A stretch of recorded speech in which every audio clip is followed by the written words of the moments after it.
Last night I was making dinner in the kitchen because that's where we do it at our house. And I got a text that says, "Is dinner ready?" And then I realized it was from my teenage kid who was down in the basement. Yeah, I go, you know what, we're not turning into one of these families where we're texting back and forth in the house. That ain't gonna happen. I walked over to the door of the basement. I'm like, "Hey! You wanna talk to someone in this house? You do it face to face!"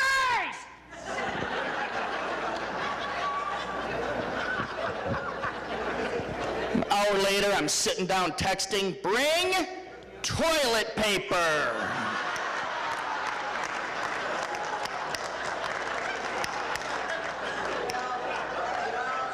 THX.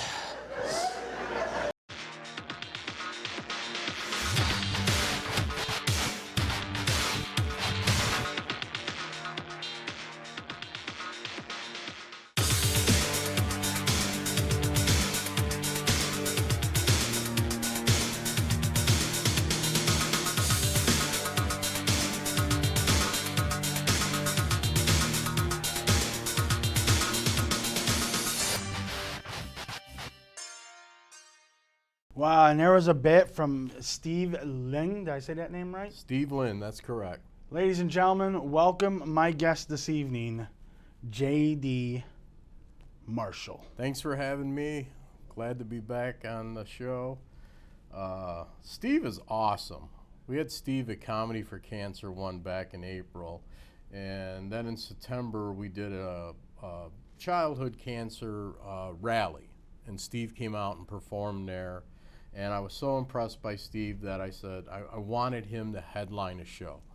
And, you know, we were thinking April, but we have something really, really big happening at our April show that it wouldn't be fair to Steve Lynn. It's really not going to be fair to, you know, the feature comedian, but luckily I found a guy that's really phenomenal for April, because somebody's going to appear at the beginning of that show that's been on television for 8 seasons. And for people that know that I work for XICW, no, it's not somebody from the world of wrestling.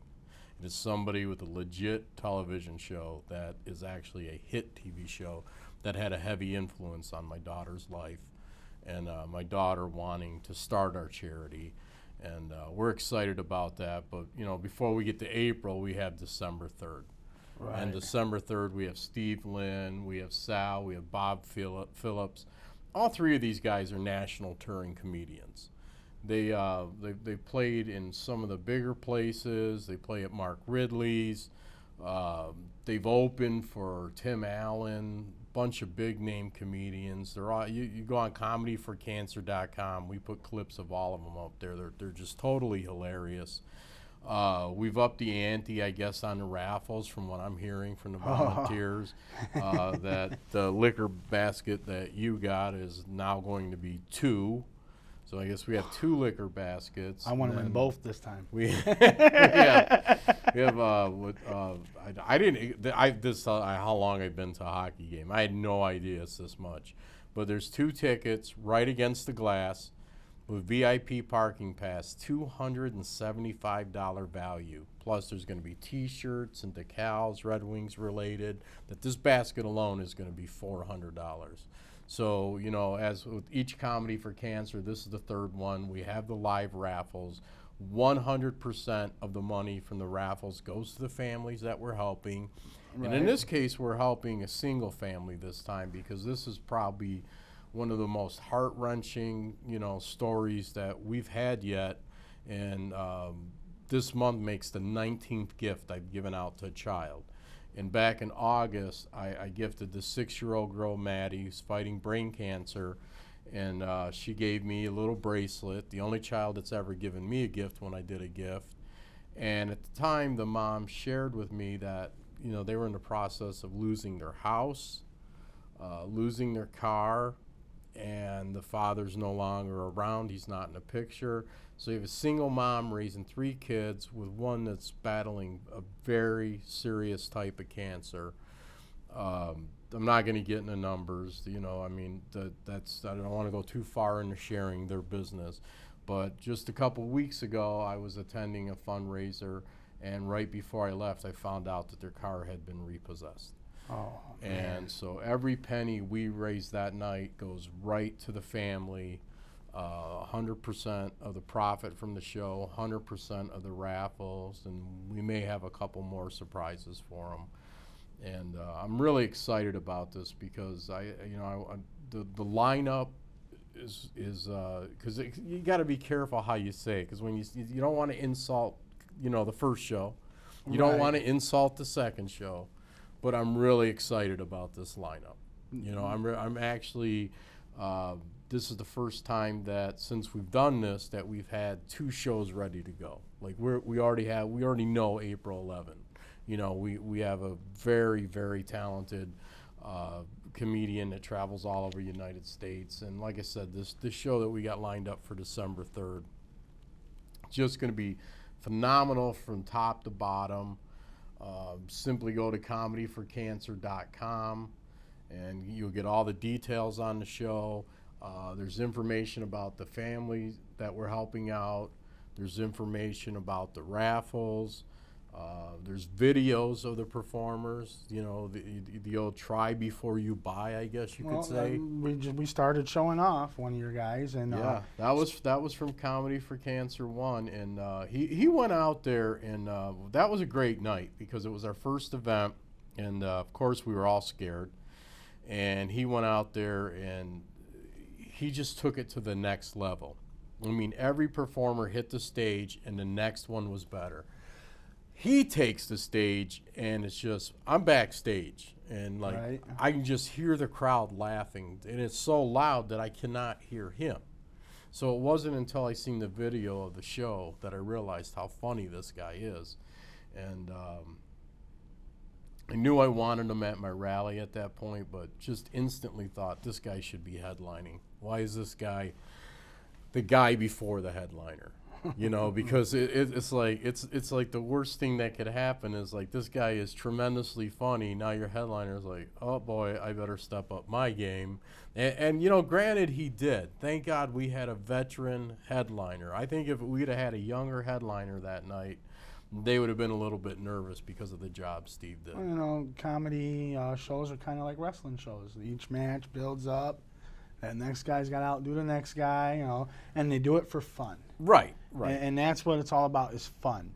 And I went to the last Comedy for Cancer. Me and my girlfriend went, and we had a blast. We had a blast. We were probably the first people to buy tickets for this one coming up. So, it was quite interesting because I seen it the next morning. I'm like, okay, he won the liquor basket.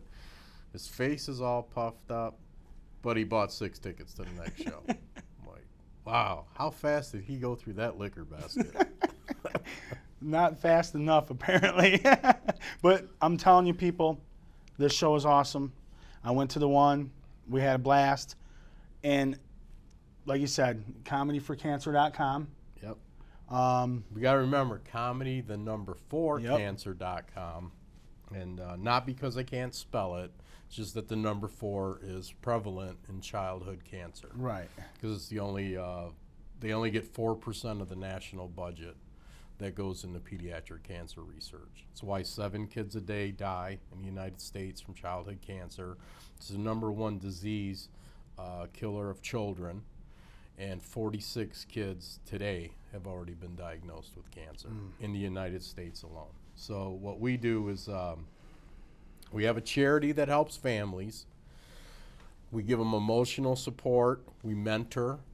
I'm working with Immerman's Angels as a mentor out of Chicago. I agreed to do that a couple weeks ago, and so we have a lot of irons in the fire because this is a very serious battle, and to not know that if your child is guaranteed a tomorrow is it's tough on anybody, But then on top of that, you have financial stress. The families that we work with, they take the Family Medical Leave Act. They don't get paid when they're off of work. The bills don't stop. So you get people losing their car, losing their house. It's, sad to say that 65% of the families that do face what we faced, end of life, end up in divorce because of all the stress financially and emotionally, and You know, it's what we do is pretty serious. I mean, we take it serious. I mean, it is, you know, a childhood cancer fundraiser. It is a comedy show, but this is very important to me. It's one of the, I struggle with anxiety from the minute the show ends to the next one starts. Are we going to get enough people there? Am I going to be able to help the family? And you know what? I wouldn't want it any other way. You know, if I didn't care, I wouldn't have that anxiety. And I know I'm doing this to keep my daughter's memory alive. And I know if she was here, she would want me doing this. And being somebody that went through this with my daughter, who has mentored other families that are dealing with this, the saying is true. Some days you do need to laugh to keep from crying. And that was one of the reasons why we decided to make, you know, Comedy for Cancer as our live event fundraiser. It was, I gotta be honest, I bought bodyslamcancer.com. I bought the domain name because I thought about doing wrestling as a fundraiser. And then I said, no, my daughter's best day of her life, she told me, was meeting Gabriel Iglesias. This isn't about me. It will never be about me. It's about her and keeping her legacy alive, and that's why we do the comedy shows. And you know, and one thing I do have to stress, because you know we never want to insult anybody. Right. While we are a childhood cancer charity, you know, stand-up comedy is going to have mature content. So you know, we don't want to confuse anybody that, you know, hey, he said it was a childhood cancer show. No, it's a show to help childhood cancer families.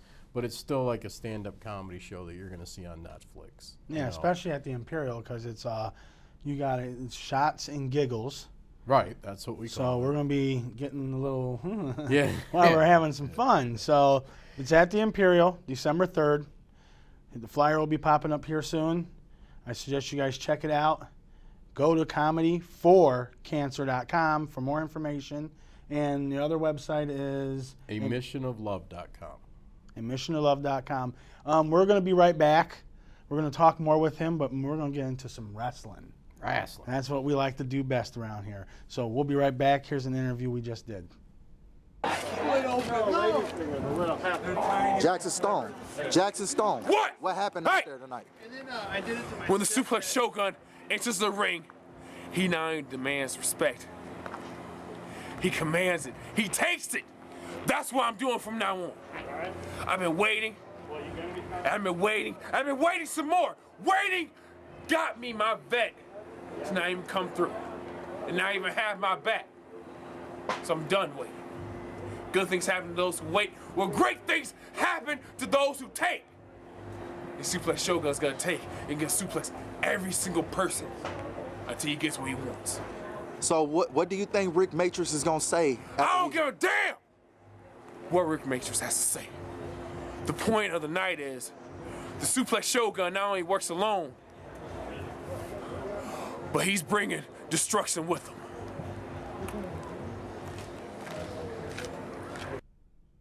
Wow. Welcome back to Hill Fan News. I'm D. Anthony Carroll, and I'm sitting here with none other than J.D. Marshall, and we're just going to pretty much talk about XICW and Proving Ground. So, J.D., welcome back. How you doing? Pretty good, brother. Good to be on here with you. Mr. Stone seemed a little bit upset. Very, very upset. I'm glad that A.T. Huck has to handle those problems. I would not want to get between him and Rick Matrix when this goes down. Right. I would not want to be part of that. So we all know that in a few weeks we're going to have XICW back at the Imperial. You know, what do we expect to see from that show? Well, you got the 6-man with the new group, The Purge, Okay. going against the Monroes and GQ Gavin Quinn. Good match. Joe Coleman against Dre Jacobs. I'm kind of excited to see that match. Joe's been on a hot streak. Dre Jacobs came from Proving Ground season 1 and went, I mean, within inches of winning the Wrestling with Event tournament and going from like being excited for the Monroes winning to snapping and taking everybody out with, you know, that was in the ring at the time. I guess he decided it was in his best interest to form an alliance with Johnny Delicious that's open to interpretation for people. I mean, he is a good manager. I mean, he is the manager of the Proving Ground champion. But if, you know, I kind of look at it from Dre Jacobs' perspective, how long do you going to sit back and play second fiddle to the champion? Well, speaking of Johnny Delicious, I just received a text, and he assists that I read it right now, sitting with you. And he just pretty much said that Zach Gowen is the Downriver champion, as we all know, and he's issuing out a challenge, pretty much saying that he have two guys, Dre Jacobs or the Proving Ground champion Congo Khan, but he wants that title with him. Johnny Delicious wants the title with him. With him. Okay. Now, wouldn't it make sense, since, I don't know, you already have the Proving Ground champion in Congo Kong, to throw a bone Dre Jacobs' way? Maybe see how Dre Jacobs measures up with the most inspirational, most motivational professional wrestler in the history of this business, in Zach Gowen. Wouldn't it make sense to give Dre Jacobs that test? I agree. And, you know, by all means, it sounds like it'd be a great match.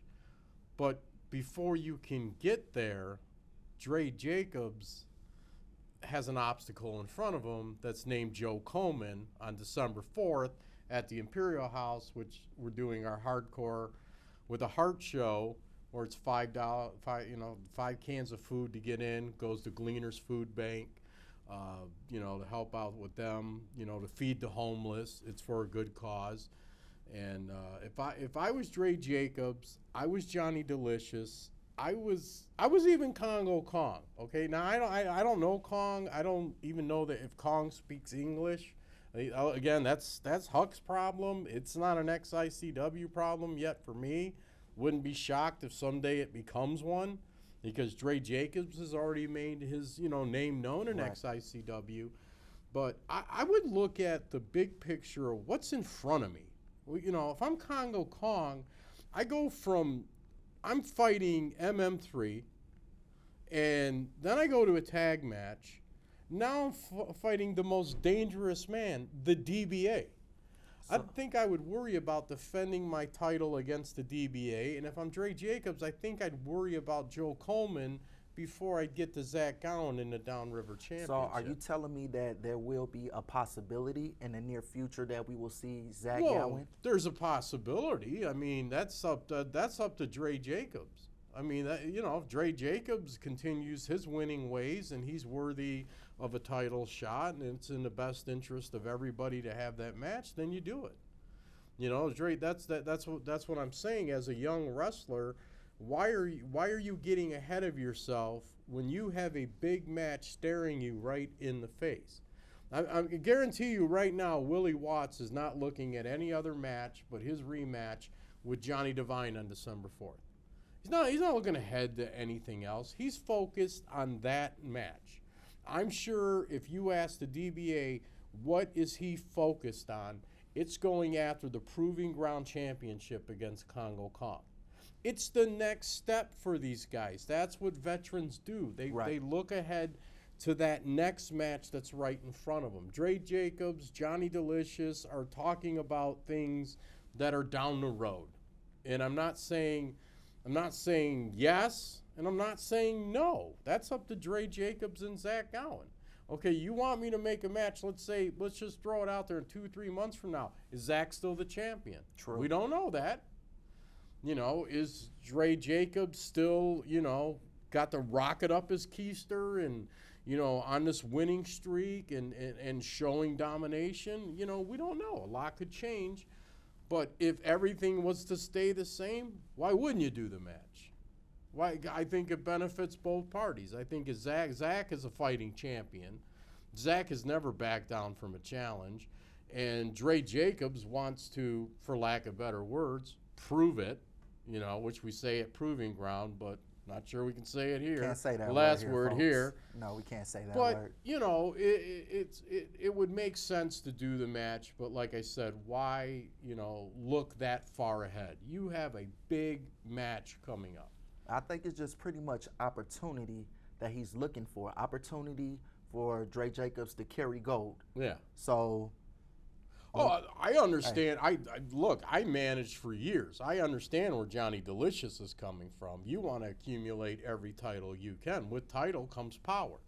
Okay? We're not talking about a guy that's just a manager. We're talking about the guy I replaced. Right. Okay? I didn't fire him. He was fired by XICW. Then I came in, I replaced him. So how do you get the most power without being the commissioner? Well, you start owning every championship you can, and then people got to take notice. You become a commodity. You become a want and a need for the promotion. Wow. Well, that there said, we got to get ready to wrap it up. But before we go, could you let them know where you can find XICW and Proving Ground? XICWDetroit.com. You can find all the information for upcoming XICW shows, and now Proving Ground shows are also everything you need to know about XICW, the upcoming events on XICWDetroit.com. I want to thank you again. Thank you. Thank you. I'm D'Anthony Carroll, and for Floyd Harper, it's been a great season. We'll see you next season. Hardcore match, and Zach obliged him. Oh, I see Zach's, he's fitted with the bionic leg. Yes. He could use that as a weapon. Ooh, that was, the intrigue level just went up a couple of notches. Well, they both got weapons in hand. Rick Vivian in there? Yes, that Rick is. Vivian, asking them to perhaps set their weapons down just to start the match. And Zach's, he's taking the leg off. Is he gonna start using it as a weapon right from the get-go? Now this I like. Half man, half mannequin. So I guess if he did the mannequin video, he would They all set. Well, hey, they've each got a stick in hand of sorts, so all's fair, ref. Ring the bell, let's go. And Mosh Pit Mike setting it down. As you saw when the video was started, Mosh Pit Mike was throwing an orange bandana in the crowd. He wanted somebody to keep it, but the fans kept throwing it back and He's a sweaty, greasy, disgusting newbie. Who would want that bandana? Hey, Mosh Pit Mike in my book is okay. I got to hang out with the guy at the show. Decent fella. Okay, that's fine. I don't know in person. I'm just going off his looks, his general demeanor, and he just did a bit of a sneak attack there on Zach. I thought maybe we had some good sportsmanship, and now he's choking him on the ropes. He just tapped out. I don't believe he tapped out. I believe he was signaling he was being choked. Well, this is a hardcore match. That was a tap if I ever saw one. Going under the ring is Mr. Mosh Pit Knight, got himself the quintessential steel chair. Young security chunk there. Well, Zach ducked that one, and that will sting off the metal post. Now Zach's going to spring himself out and over. Oh, a fan in the front row even got a bit of a boot there, but he takes down Mosh Pit Mike, challenger for the DownRiver Championship. Now he's asking fans for weapons. He's got himself. You don't have a problem with that, do you? I have a lot of problems with that. Why? Fans should not get involved in matches. It's a hardcore match. These goons are out there for a reason. You know, wasn't the word goon, wasn't that the catalyst for your whole ascension here as the heel fan? I came on the Mud Puppets and I was declared not a goon, so I can use that word now. Oh, I see. Was Zach biting him? Yes, he wants a little flesh in his diet. We're seeing a different side of Zach out here. Now on the apron, we're going to see possibly a flying knee here. Yeah, it takes out. I'll tell you what, Mosh Pit Mike, he ain't looking so tough right now, lying flat on his back. Look, he brought some of his family members, the guy in a wheelchair, the back there. Okay, wow. Just, let's see, we're keeping it classy here. Almost as classy as the Mud Puppets. I know we got a pretty high bar on that show. Oh, now Zach's got that stop sign. I don't think he's going to follow that direction as he pummels Mosh Pit Mike right in the abdomen with it. This crowd seems a little too close for comfort, if you ask me.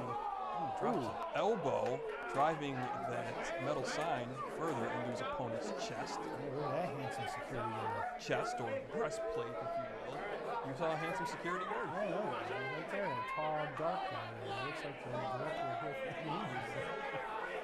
Man's got to pay the bill somehow. Mosh Pit Mike is like bleeding. Why does that not surprise me? Zach's looking at the crowd for approval. Look at him out on his feet. He just asked that man to borrow his wheelchair. Swinging at Ghost right now. You don't know that. Yes, he is. He's asking that man. Don't know what he said. He's asking that man to borrow his wheelchair. Yeah, it's your word against his. Well, Zach's definitely in control here.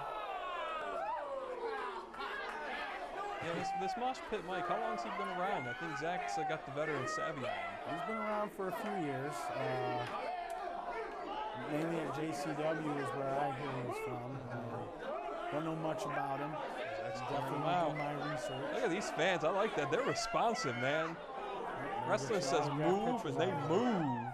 I think Mosh Pit Mike's about to go into the chairs here. Zach with a right there.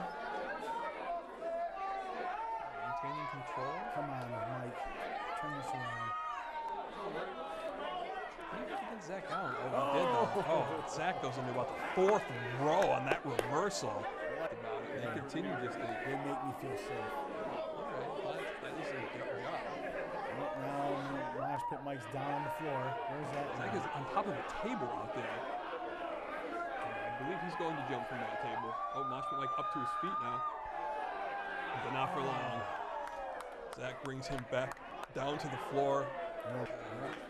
I gotta say, for the size disparity, okay, and the fact that it's a hardcore match, I would have expected Mosh Pit Mike to have controlled the floor of this thing, if not dominated. So that doesn't say much for him. I think he's really just getting outwitted for the most part by a more savvy veteran. Now the fans are moving it out there. Anticipate for a pin there. About a count of 2, a kick out by Zach Gowen, the Downriver champion.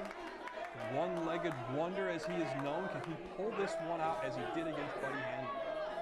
The one-legged ninja warrior. I was told that when he was on his American Warrior, it was the most watched episode. Really? Oh yeah. 2 count there.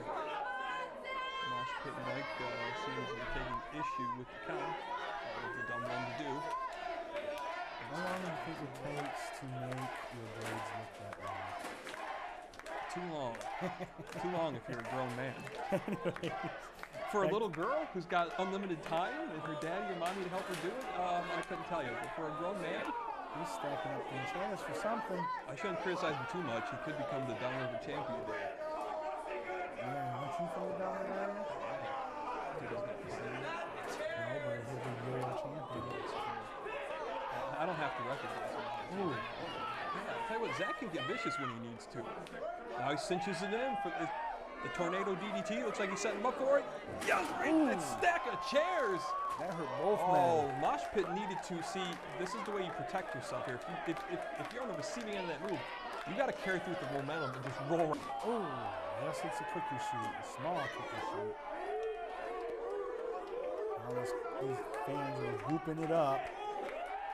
I don't understand why people go whoop whoop. Right now, I think Mosh Pit Mike is one good move away from being put away here. He can't turn it on real quick. That's what he's about to right now. It's like I said, clearly has the size advantage. I mean, he needs to get clubbering. What are you setting up for?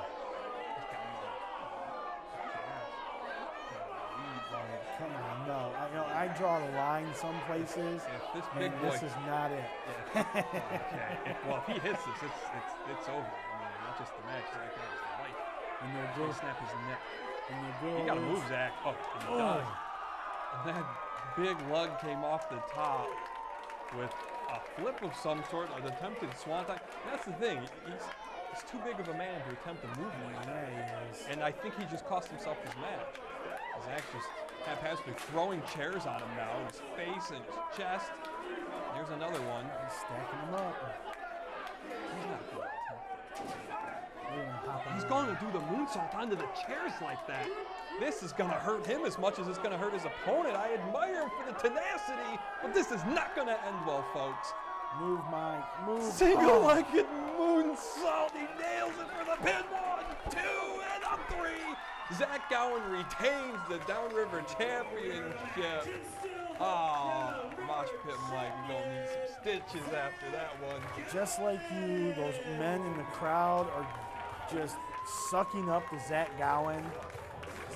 Look, I'm calling this match as I see it. You almost had an orgasm on that win. Is that what you think just happened?